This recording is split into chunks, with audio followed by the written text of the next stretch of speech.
Ketika ceramah, Buya Yahya mendengarkan suara sesuatu. Suara apakah itu?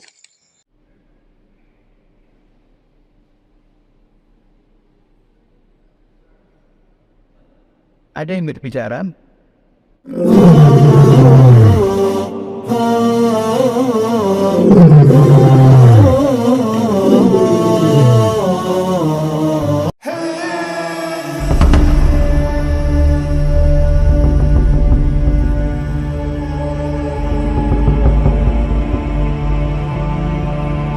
Buya Yahya ketika di pengajiannya terdiam sejenak.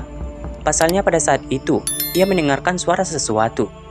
Namun, Buya Yahya tidak tahu suara itu berasal dari mana. Buya Yahya berkata kepada para jamaah, apakah ada yang mendengarnya? Namun para jamaah juga terlihat bingung.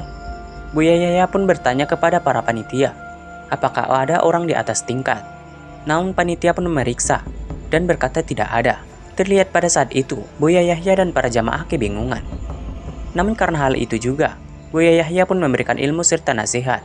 Ketika acara pengajian telah berlangsung, tidak baik ada sesuatu yang mengganggu kekhusyuan para jemaah. Sebab majelis taklim adalah majelisnya Rasulullah. Sebab itu, tidak boleh ketika acara berlangsung, ada yang menggeser-geser kotak amal, ada yang membagi-bagikan minuman, karena hal itu dapat mengganggu kekhusyuan para jemaah lainnya yang sedang menyimak ilmu, ungkap Buya Yahya. Sebagaimana dikutip dalam salah satu tayangan video di kanal YouTube FSRMM TV. Wallahu a'lam bishawab.